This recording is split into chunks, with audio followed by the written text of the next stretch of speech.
Hello, my name's Philippa Waller. My name is Penelope Waller, and we are two of the directors at 4D Human Being. And welcome to the 4D Human Being podcast. What's it all about, Pen? It's all about your personal and professional relationships. It's about your communication skills, how you lead, how you work and build teams, how you are looking after yourself and your well-being, and how you are much more at choice. What do we mean by that? Well, sometimes we can get a little caught in patterns in life and we can all be a little bit on our automatic pilot. So 4D Human Being is all about helping us get back to choice and being a four-dimensional human being. And your fourth dimension, of course, is intention. So whether it's about your impact, your leadership style, your team dynamics, whether it's about your well-being, whether it's about your communication or your presentation skills, anything that involves human beings interacting with other human beings, 4D Human Being are here to help. we're going to take a deep dive and look at some tools, insights, theories that are going to help you go from a 3D human doing to a 4D human being so that you can happen to the world rather than the world simply happening to you. Hello and welcome to the latest 4D Human Being podcast. We find ourselves in Phuket in Thailand, where we are exploring the vicinities and also doing a bit of wellbeing, aren't we, Phil? Indeedy. So it's a full, 4D retreat. And actually what I'm really struck by is so much of our work is about going to work, when you're at work, leading teams, communication at work, team dynamics, leadership. And I've been so struck being out here, interacting with people, being in a holiday resort, of how all of those tools and all of our work are playing out all of the time throughout your whole life. It's so true. The impact you make, the assumptions that you're making, the story that you tell about yourself, the story that you think about other people, who you think you like, who you think you don't. Like, holidays are such a great time for that because you don't know anybody. Well, and as we so often say, you know, you have to take yourself with you on holiday. And the way that you behave on holiday, the way that you choose to interact is indicative of who you are as a human being in life, in work, in leadership, in love, all of those things. And that's not to say that you can't relax. Exactly. But if you spend a lot of time interacting with other people, then actually when you're away, it's a great time to switch off. Although this one's been much more sociable. It's been very interesting actually, because we have been here before, and usually on holiday we work quite hard. We do a lot of communicating when we're working. So when we're on a retreat, we like to kind of have a bit of downtime and perhaps not socialise so much. But this year, I don't know what vibes we're giving off, Phil, but 2025 is turning out to be a sociable year. We're only on about day 5. It's the year of connection. Yeah. So talking of which, our topic for the beginning of 2025 is how to fall in love with presenting. And this really is at the bullseye, the centre of our work at 4D Human Being. And in a way, it's a really specific topic because we talk about communication and impact and team dynamics and leadership much more broadly. And so in a way, you could think, well, presenting is kind of one piece. But actually, of course, it really speaks to so much that goes on in terms of both what it's like to be a human being, all of the stuff that comes up for us, and also where so much of our anxiety and stress goes, and where so much of the potential and opportunities are if we can master it, if we can grab those opportunities, where 75% of people just are terrified and want to avoid it. And actually... And there's really good reason for that. And there'll be historic things, although I do love the phrase, you're not afraid for the reasons that you think you are. This is also true. That, you know, the body signals might be telling you, you know, run away, but actually sometimes we need to do things despite the body signals. And I think actually it's another really good parallel in life, you know, similar to how we spoke about coming on holiday and how that's a sort of a parallel in terms of how you show up generally in the world. I would say presenting can also be that. It's almost the epitome, isn't it, of where you meet the world, where the tip of your arrow meets the world in one of the most high-pressured ways, because you've got all those eyes on all those you. Expectations.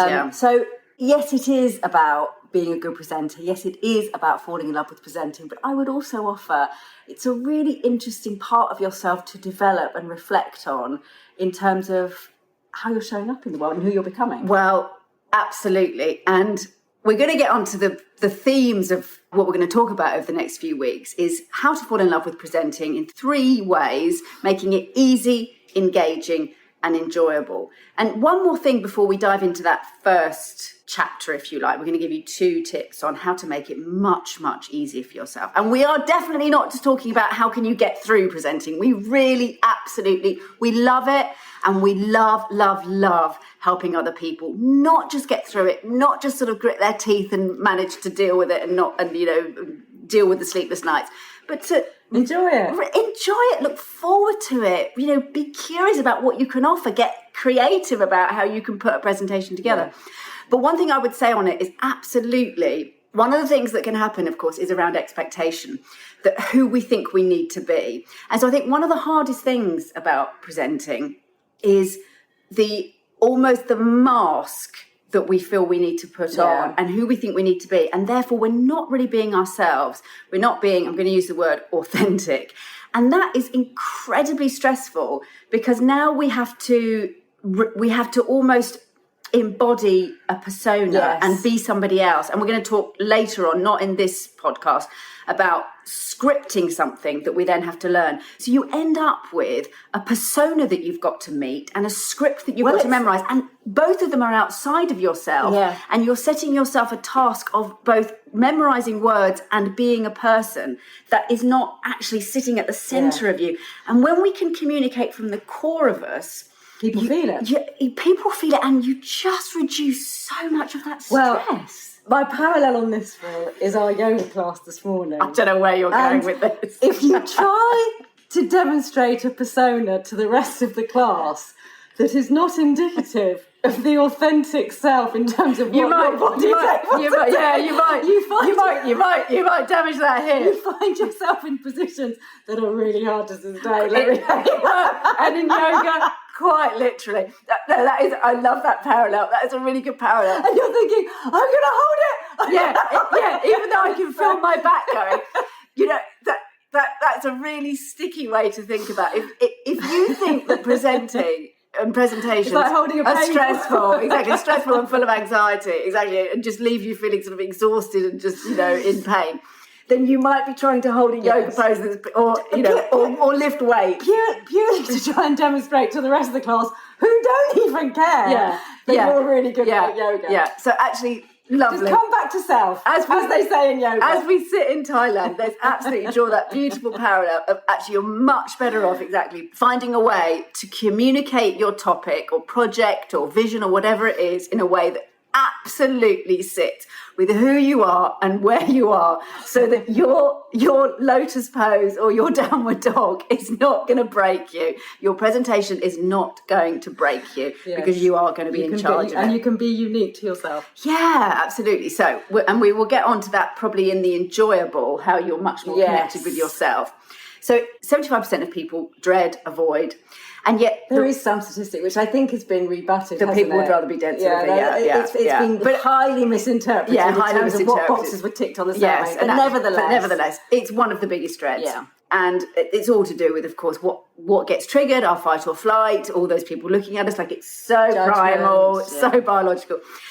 But another statistic is that 70% of people think that being good at presenting, and when we talk about presenting, we're not just talking about the formal presentation with slides on a big TEDx stage. We're talking about any time that you have to communicate ideas, messages. That might be speaking up in a meeting.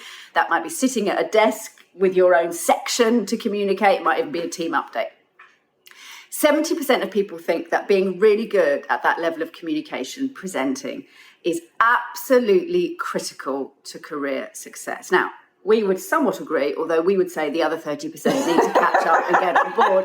Because, and we've talked about this before, particularly in an age of AI, that's a whole other topic we'll come to, but particularly in this age, your ability to embody your humanity, connect at a human level in an authentic way and really move people is really your differentiator now. We said this on one of the recent podcasts, that we are so used to the visual and the video media now in terms of learning, seeing, understanding, communicating, that as we said before, it's almost no good just doing the thing that you're paid to do. You need to be able to communicate it really, really well, because that's the medium that we are really, really used to now. Please make and it how we yours. assess people and how we connect with people and understand what's going on. And AI might be able to give you some core headlines. It might.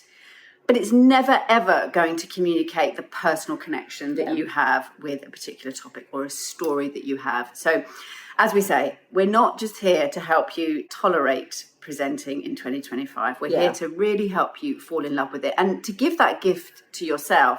And please give that gift to other people. Share. We spend so much time at work now communicating or being communicated to. So the biggest gift that you can give other people is to understand that your job as a presenter is to keep people awake, engaged, and only then informed. I'm going to repeat, and in that order, your job is to keep people awake, engaged, and only then informed. Delegates, clients love this when we say this to them in the room, because they know it's true, and yet it's never perhaps been articulated in that way before, and they laugh so much at the first one. Because we know that we don't stay awake. And they know that they don't always stay awake in presentations as well. And we've broken this down, because I think very often with presenting skills, we can talk a lot about confidence, and that comes up a lot in terms of what people are told they need to work on. And we're going to break it down in a slightly different way, because it's not always the most helpful thing to talk about confidence. And the first one we're going to look at is ease, which again, I think is perhaps not an area that tends to get focused on. We tend to talk about confidence, engagement, those kinds of things, which we'll come on to. But let's make the pre bit and the doing bit a bit easier. Yeah, because I think this is when I've had so many conversations with so many people over so many years that I've been doing this work, and I don't say that in a sort of tired way. I say it in a knowledge-based way, in a kind of the evidence, the experience that we have with this. One of the biggest things for people is the sleepless nights and the time that it takes to prepare, and the over-preparing, and the revisions, and the revisions, and the revisions, and the revisions, and then other people being brought in. And the time spent on that, when you may have a 10-minute slot. And actually, one of the things that we want to get to is that, yes, sometimes you need to prepare, you really prepare, and particularly when you've got very important messages, you've got to get that tone right, you've got to get the words and the language right. But you also want to get to a place where you could be on your way to a venue, somebody drops out, you've got an old receipt in your bag and a pencil, and you can scribble on the back of the receipt. This is how you prepare for it. But you should be able to get to a place where you're connected enough and it's easy enough that you can very quickly write out a structure on a receipt, and you can stand up on that stage and you can talk your topic. Yeah. And it should be... You should have access to it being that easy. You're not always going to prepare like that, of course, but it should be possible. Okay, so easy. Two things: structure and preparation, because those are the two things I think that make it much easier, and also are the things that we see where people get into what we would call in England a pickle, get themselves tangled. Firstly, spend a lot of time, because if you're not structuring it well, it ends up like an octopus and you just can't control it. And secondly, if your preparation is laborious and scripting and over, reworking, perfecting, that also takes a lot of time, and that's not easy. So these are the two doorways, two portals, if you like, to make it much, much easier. And probably a thing to say on this at the beginning is we're all about intention at 4D. So one of the things to do before you even start is, when somebody asks you to do a presentation, set the intention of, I'm gonna make this easy. Yeah. I'm gonna make this much easier for myself. I'm gonna be really kind to myself. Okay. Structure. Now we have a slightly longer structure that we use in our training programs at 4D. You can get in touch. You can get in touch for more on that. Or you can see it on our 4D On Demand platform as well. 4D On Demand platform. We have a presentation skills series, which has all our core presentation skills tools, and you want to buy that in a bundle with the Impact series. So Impact plus presentation skills. Yeah. And you'll have everything you need. We're going to give a really simple structure today. We're going to give a sort of slightly reduced, quick grab structure. Yes. And I'm sure there's lots of structures out there that people use. Absolutely brilliant. This is another one that we're going to offer. And as Philippa said, there is a slightly extended one that we also like to use on our 4D platform and in the work that we do. This is a quick and dirty. This is your quick grab. I don't know how dirty it is.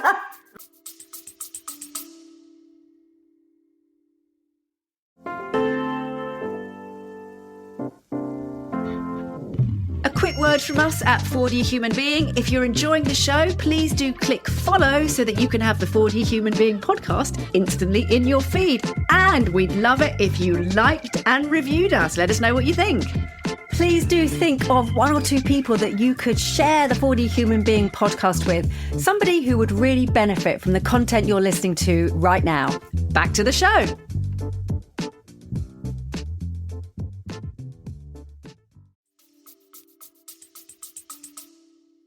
This is your quick grab, right? So rather than ABC, so that's a nice, easy thing to remember, ABC, you're going to think AB3.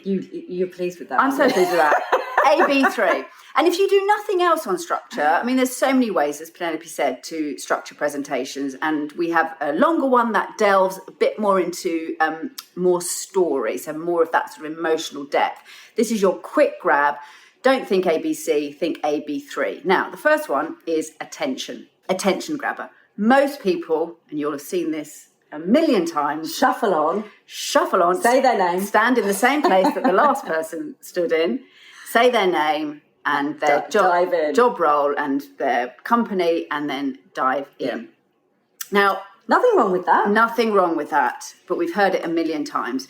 And you're not keeping people awake because that's what they're expecting. Well, particularly now, as we're experiencing, there's a lot more hybrid work going on. So it's not uncommon, for example, when leadership teams come together, they will tend to have back-to-back presentations. So it'll either be on a video call or it'll be in the room. It's possible that you're the only one presenting, but it's also highly probable that there are many people presenting. Yeah. So just bear in mind, if someone's already listened to 3 or 4 presentations and you come on and you say and do exactly the same thing as the person before, it might be tough for them to... And I'm going to argue that unless your name is Brad Pitt or George Clooney or Angelina Jolie or Julia Roberts or Philippa Warren, I'm just going to say, unless your name is that, or your profession is I'm an astronaut, then it's probably not the most interesting thing you're going to say today, is it? Because if your name, and I'm sorry if your name is Kevin Roberts, but if your name is Kevin Roberts and you're a project manager, I've lost it completely. Kevin, if you are, we love you. Interesting job. Yeah, we love you, Kevin. But just might want to brand it. But John Smith, I'm a project manager. Those are not the most interesting things you're going to say in that. Hopefully, in your presentation. And it's not to say that your nearest and dearest don't love your name and we love your name, but it's definitely not. And your business card. But it is not. That is not your motivator. That's not your opener. That's not your opener. And it's not the thing, because you're a project manager, is not the reason your audience is going to be moved to act, is it? Or because your name is Mr. Smith. Those are not the reasons. If somebody did walk in and said, my name's Brad Pitt and I'm an astronaut, I can pretty much guarantee everyone's listening to that. If Brad Pitt becomes an astronaut, he can definitely open with that. I mean, for so many reasons, because there's a lot of questions. And actually, what you want to do with an attention grabber is definitely get the audience going, oh, I've got some questions about that. So, Brad Pitt, I'm an astronaut. You're going, either you're lying or we need to hear this. Because that's quite an age to train. I mean, Brad looking good and all that, but that's quite an age to train. Go for it. Brad, go for it. But that's quite an age for G-force. Who wouldn't want to be in a confined space with Brad Pitt for 6 months? Well, I think we've got our second sign-up. Penelope Waller astronaut, co-astronaut. I'm not sure what my unique skill is I'm bringing to that team. Presenting in space. Yeah, exactly, presenting in space. Okay. Well, no, we need good comms from the space station. Good, okay. Well, we've got it. We've sussed it. Okay, good.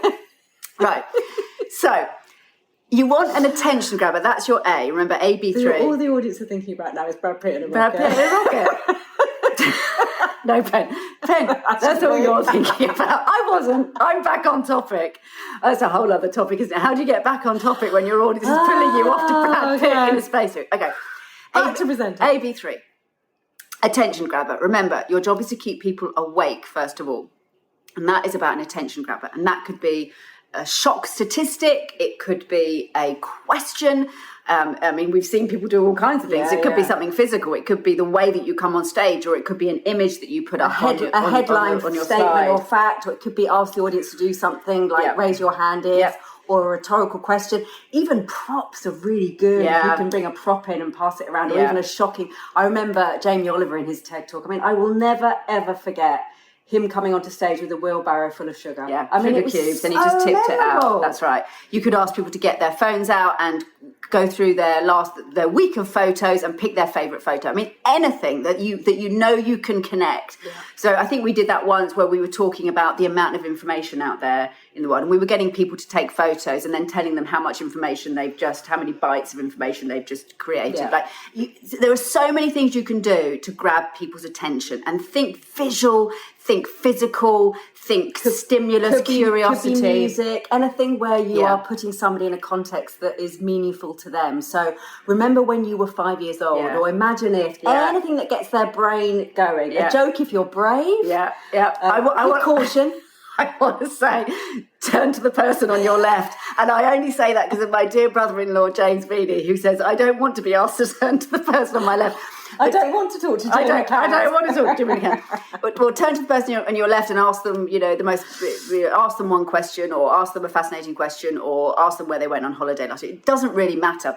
It's getting the brain getting people going, oh, this isn't John Smith, project manager. I haven't got 5 minutes to snooze, or this isn't another same kind of presentation that I've already heard. I can't switch off because now I'm not sure what I'm going to be missing. Because one of the key things about presenting in terms of your audience engagement is changing the brain state of your audience. Because once we're into that lovely familiar pattern that we're in, that we kind of know, we hear words and we think we understand what the person's saying, we can be in that real kind of subconscious brain state where we're not really awake this is why not to use cliches, because it's the same with language. When someone says, oh yes, it's clear as a bell or whatever, we stop hearing cliches.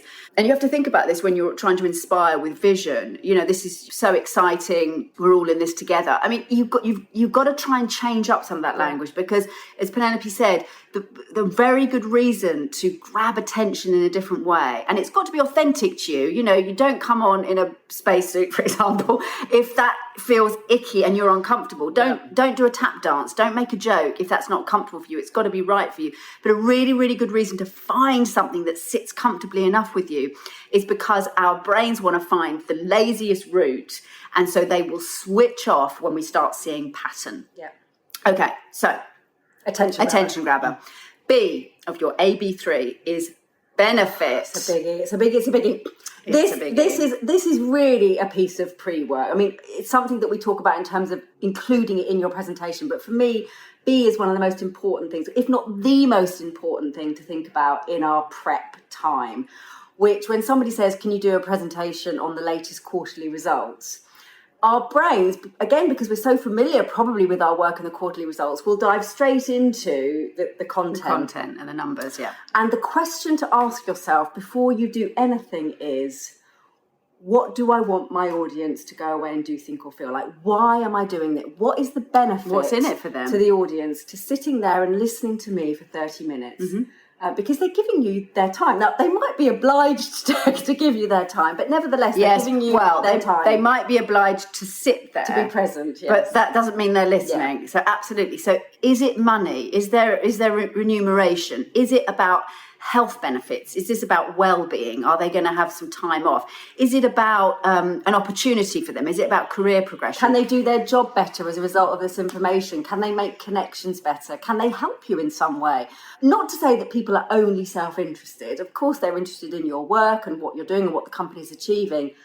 And we are much, much more likely to listen to somebody if we understand the impact on us or what's in it for us. So if you ask yourself the question, or you're asked the question, why should your audience, what's the benefit to your audience? Why should they listen to you? Why should they care?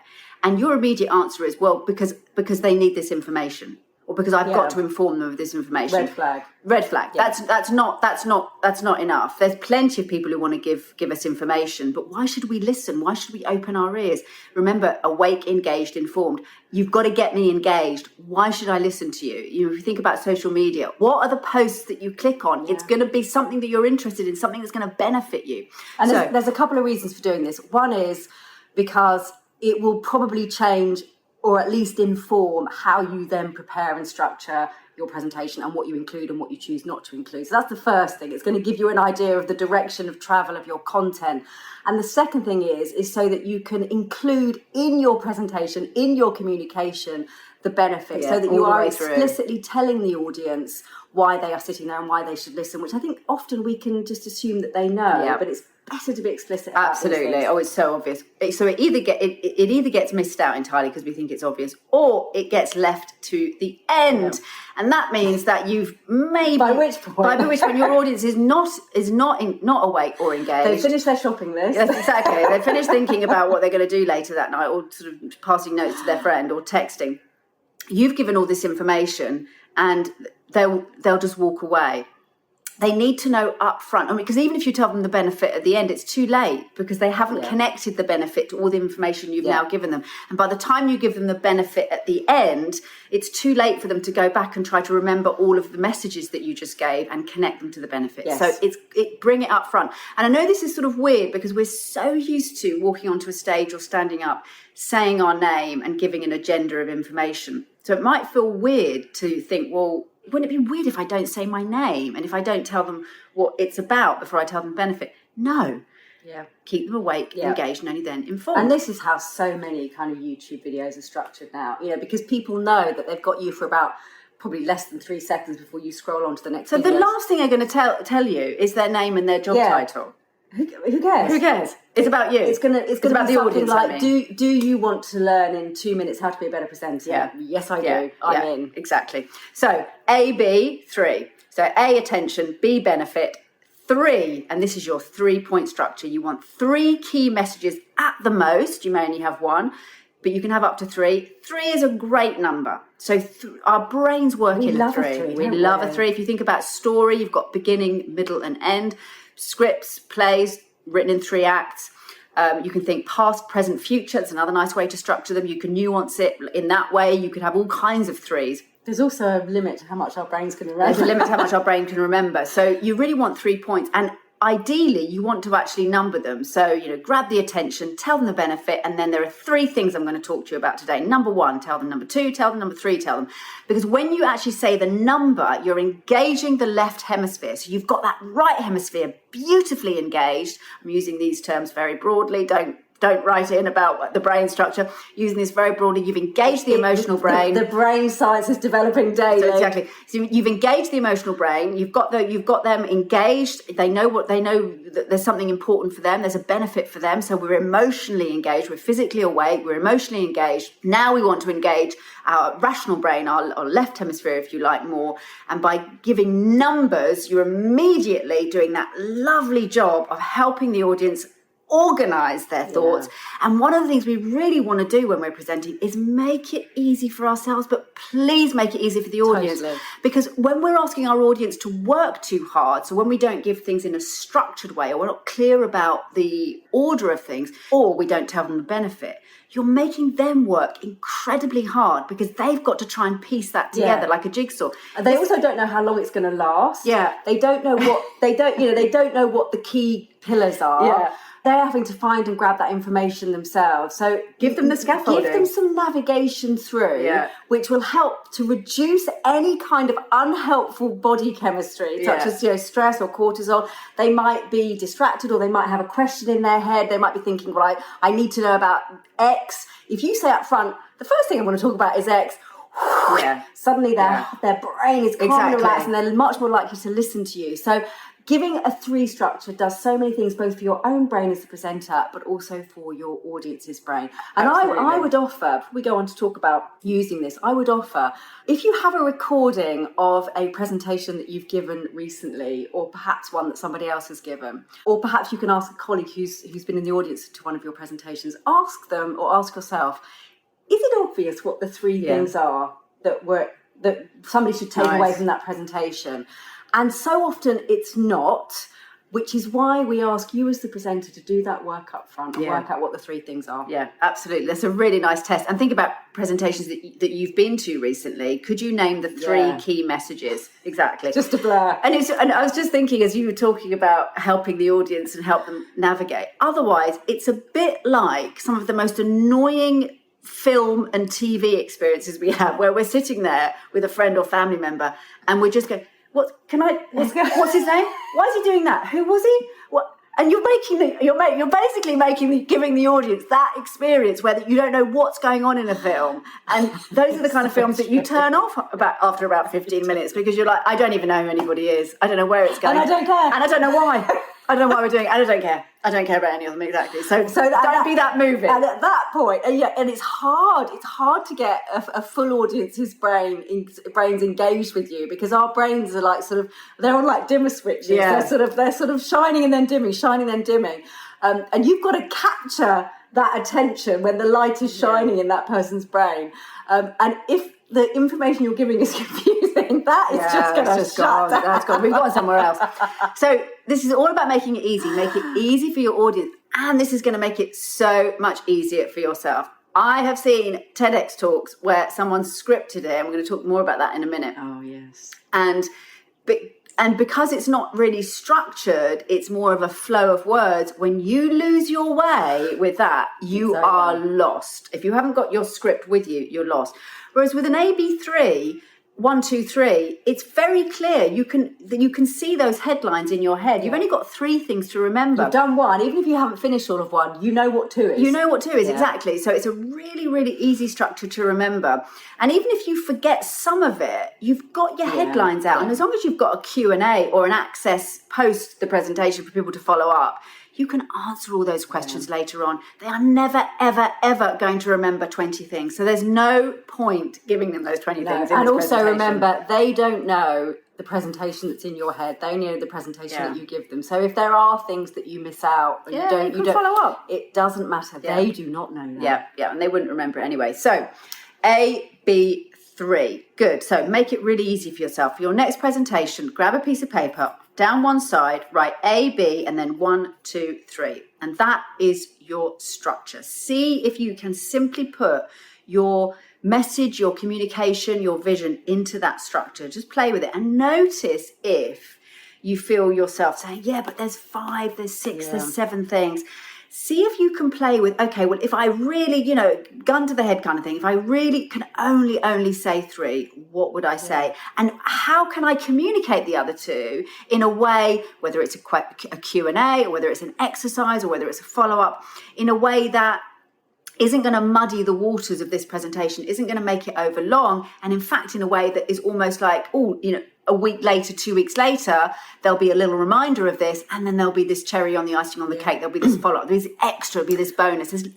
Think differently about the mass content versus 1, 2, 3, and then how do I communicate the other things in a timely fashion? Yeah, there might be a Q&A, or people can follow up. At a time when they're actually going to absorb, because timing is so important. Totally. I will say on this, as well as helping it with your prep, but also really helping the audience in terms of navigation. The other really good thing about the AB 1, 2, 3, it's your self-discipline in terms of you wanting to tell the audience everything that you know and everything that you've worked on. You're an expert in the field. You think it's all important. I'm sure a lot of it is really important. But it's a really good discipline because it kind of forces you to condense down into what do the audience really need to hear, which is not the same thing as everything that makes I know. Me think no one likes to know it all, really. Do you know what it makes me think of? I think it was a Jung quote that you sent me the other day, which was, I'm going to totally paraphrase it, but it was something like, the person who knows everything ends up being very lonely. And there's sort of a truth around that. Well,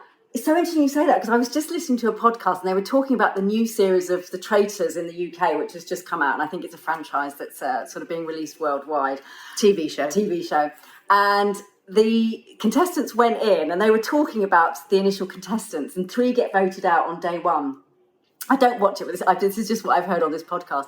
And one of the contestants came in as a know-it-all and said, well, I know everything about human behaviour. I know everything about how people behave. And Did they get voted out? Oh, yes, they did. They usually voted out. So, yeah, it's an interesting one. So don't bombard people with all of the, everything that you know. Give them what they need. It's sort of exhausting, exactly. And then, ask them questions, much more interesting. Okay, AB3. That's another thing about making it easy. Yeah. I mean, if you're given a 20-minute slot, use the AB 1, 2, 3. Do 10 minutes. Yeah. And then ask them questions. People love that. Yeah, exactly. Engage your audience. Okay.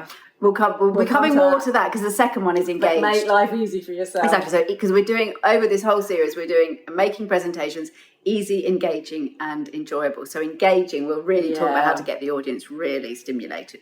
Okay. So, the second one on easy is we're going to talk about scripting.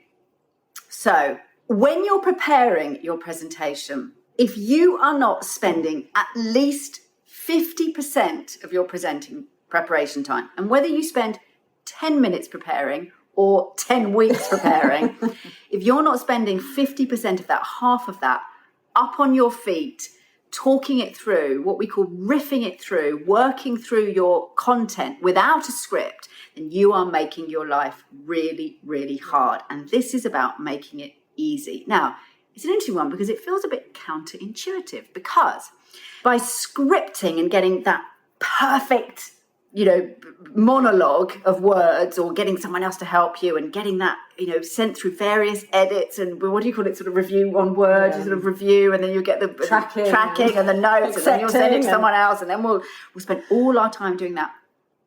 Feels like there's something solid. Something, I'm doing it. Something really tangible. This is really good preparation. And what you end up with is a piece of paper with a lot of words on. And now you've got to that is not a presentation. And that is not a presentation. That is a document. And you are the presentation. This is not about giving a report or a document to people. And it's so misunderstood with presenting. And now you've got your perfected document. You've got the god of documents sitting in front of you. Send that. Yeah, send that. Perfect. Because now you've given yourself the job of, in probably a very short space of time left, because all of the preparation time has gone to perfecting this, sort of deity of a document. Alliteration, love it. That's a whole other piece on presenting. Deity of a document.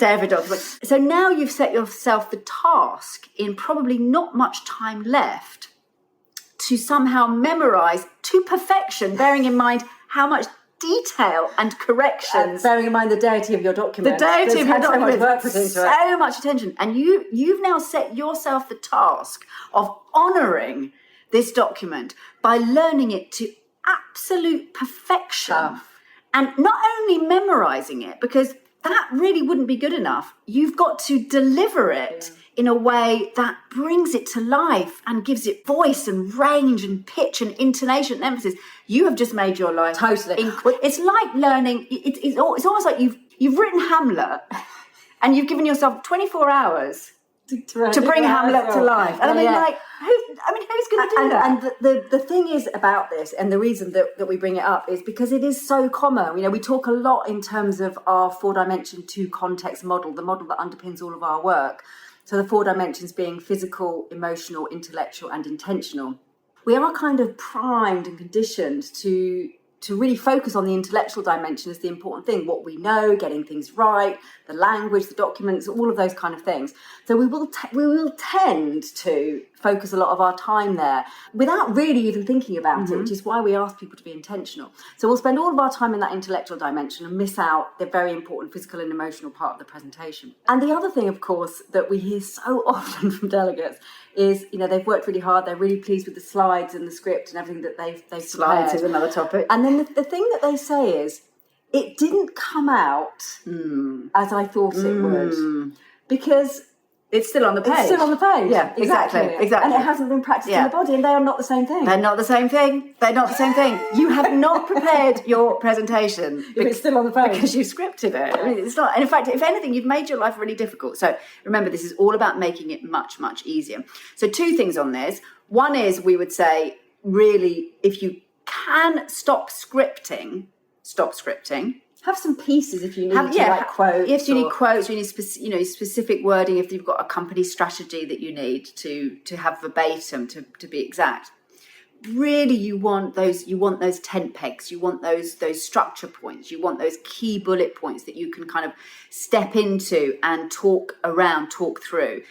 You would not be being asked to do this presentation if you did not know about this topic, unless it's some sort of game, I suppose, or unless you've had to step in last minute for some strange reason. But even then, like when you step in in a play, you can have the script if you're stepping in. Yeah, exactly. If you're not an understudy, if it's totally not your topic. But the other thing I would say about stepping in terms of an actor stepping into a role is you've got to make it your own. Yeah. You are not the other person. Yeah. So you make it your own, and maybe you say, I want to talk about this piece of it. Yeah, now, I know we were here today to talk about this, but this is actually what I want to say about it. And actually, I'm going to leave it to John to follow up with you, or I want to ask Jill in the audience. I know that you've worked with John. I know he couldn't be here today, but can you answer some questions? Like, find ways to make it authentic. Use the gift of that time with the audience to deliver something that's going to be useful to you and to exactly. them. So as much as you can, think structure, not script. That's going to make it much, much easier for you. Now, the second thing, which is more what we want to talk about, is think muscle memory,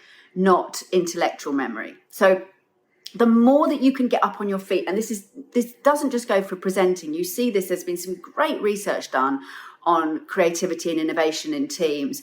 When you have a team who sit around a table and come up with ideas and just talk them through, versus a team who come up with some ideas and after half of the allocated time get up and start putting them into practice, guess which team does much better? Yeah. Guess which innovations are much more successful? It's the ones that get up and prototype them. Even though they're not finished, they prototype them.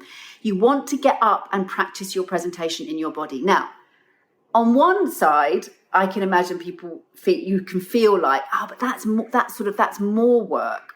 But, or it's a bit uncomfortable. It's a bit uncomfortable. It's not what I'm used to doing. Sure, it's not familiar. But you're actually making your life a lot easier, because trying to memorize a script of, 1,000 words or whatever it might be, you're giving yourself a really, really tough gig. First of all, because you've just got to memorize those. And secondly, as Penelope said, when you stand up or sit in the environment that you're actually going to be in, your body has no idea what to do with that information. Well, the other thing or how to communicate and the other thing that's so useful, and we talk a lot about the fact that the body is such a wonderful tool for us to use as communicators. It can do so much for us. Exactly. And one thing that it can do for us is it can build memory, exactly as you said. So I remember once I was at a cash point with you, and you said you couldn't remember your PIN number, and you were standing there and you were trying to remember it, and you couldn't remember it. And then you just put your hand over the pad, and of course the number was in your hand because of the shape. You've done it so many times. That's right. And it's not dissimilar with presenting. And if I think about the work that we do at 4D ourselves, and Matt and Emma, when we're up in front of a room, my body is so familiar with the way that I talk and the way that I present things that it can just help to bring the information into my head. That's exactly right. And there's been a lot of research done on this, that actually physical exercise, physical movement, gestures really, really help our memory. It's absolutely connected. So you're, and again, we've said this a million times, but you've got more messages going from your body, your interoception, your body and gut into your brain than you have from your brain into your body. So this is why people feel uncomfortable if they've scripted and then tried to learn a script. When they stand up, they don't know what to do with their body because it hasn't been connected. Yeah. Whereas when you rehearse by moving about a space or standing in front of a mirror and saying your words, you're doubling down in so many ways on making this much easier for yourself. Well, using space, it's actually, as you said, if you stand on different spaces on the stage, you are much more likely to remember, this is the part of the stage where I talk about X. Yeah, exactly. It's so amazing. Exactly. Or, let's say you're on your AB3, your first of your 3 messages, and you stand in the middle and you put your arms out in a sort of higher gesture. Your arms are sort of up at sort of waist height. And then when you stand up to do your presentation and your body goes into that shape, your brain knows what to say. And the other thing on this as well is that because you're standing up and moving around, you're stimulating your body and your nervous system, which means that you're activated, which means that when you get nervous on the actual day and your body gets activated, that's not a problem anymore because you're familiar with being activated and walking around and the adrenaline's pumping. You've rehearsed like that. And this is exactly why actors don't, I remember having a rehearsal process, and I won't mention any names, but I remember having a rehearsal process for one of the plays I did when I was an actor. and we were still at the table by the beginning of week 2. Now, usually you have three or 4 weeks to rehearse a play, depending on how, whether you're at the National or the RSC, you might get a bit longer. But if you're still at the table by the beginning of week 2, you start getting edgy as an actor, because that you haven't started. No. You literally haven't started. No. Because people often ask, how do you learn your lines? It's the least difficult thing as an actor. I mean, it probably is a bit older. It gets harder as you get older. But as a younger actor, it's the least problematic thing. The difficult thing is how to embody a role and interact with people and, move around the space and really be in the moment and be present and be, that's what you're rehearsing. You're not rehearsing to learn lines. You've done that. You should have done that before you start rehearsing. And we'll talk about the body and the physical as well when we talk about engagement, because of course your movements, your choices of where you're standing and how you're moving is also hugely important in terms of audience engagement. But in terms of what we're talking about here, ease, your body is your friend in terms of helping you to get that presentation into your head, into your body. So it's easier. Absolutely. Easier in terms of your rehearsal time. So please don't sit at your desk reading your script 100 times. If you get up once and video yourself doing it in person, that is going to be a better time spent. So the laboratory of you in 2025, the AB3 in terms of your presenting on the page. Secondly, have a play with it, even if it feels a bit, like Penelope said, a bit icky, a bit unfamiliar. Maybe the first time around, choose a presentation that's to your peers or to your team, that's the less high stakes, less high risk, and play with the idea of, once you've got your key points down, you've used that AB3 structure, make yourself stand up. Notice if it feels uncomfortable or unfamiliar. And a bit like going to the gym. Even when you're on your own, it can feel like that. Of course it can, absolutely. It's like, put your trainers by the door. Just stand up. Just stand up. And start talking through your AB3. And move it about the space. Get it wrong, riff it, let it be rough and ready. And play with that being the way that you prepare your next presentation. Just play with it. Just see what happens. And the thing about this structure as well is, and also the active rehearsal, the thing about the structure is, the more times that you do it in terms of using this as your preparation, the easier and easier it gets to prepare presentations. Yeah, absolutely. Until you will be in the back of that taxi with an old cafe receipt, writing your AB3 on the back of a piece of paper. And you'll be like, 5 minutes, ready to go. Yeah, exactly. So give me 5 minutes in the corridor to walk it through and I'll be there. Because the body will do it for you. So stop giving your brain such a hard time. Make it easier for yourself. Make it easier for your audience, because physical stimulus and movement is much, much more appealing to watch than somebody trying to remember a script. Sure. You mean you wouldn't go and see Ben Whishaw play Hamlet? Well, I probably would. But if it was only an exercise in him standing at the front trying to remember his words. I know, but we go back to the Brad Pitt. We go to the Brad Pitt. Ben Whishaw is Ben Whishaw, isn't it? We've looped right back, isn't it? I mean, if it, Ben Whishaw astronaut is isn't that's it? his A. I mean, he's got me a hello, Phil. I mean, so to be fair, there are some people that barely need an A, and they certainly don't need a B or a 1, 2, 3 for you, do they, Ben? Thank you so much for listening to this episode of the 4D Human Being podcast. We hope you enjoyed the show. Do take on board some of the insights, tools and tips, because every time that you try something new to get back to choice, you are making a vote for the you that you want to become. And I love that phrase, Pen. I do too. And please do share this episode with somebody that you know would really benefit from the lessons and learnings we've been chatting about today. And of course, if you're interested in more from 4D Human Being, do get in touch. We run workshops, trainings, online, in person, conference events and keynotes. We've got the 4D On Demand platform for your whole organisation. And we do have a free Essentials membership where anybody can sign up for absolutely free to access some of our insights, tools and tips. So do get in touch with us if you'd like to hear more. We cannot wait to hear from you and to carry on the conversation.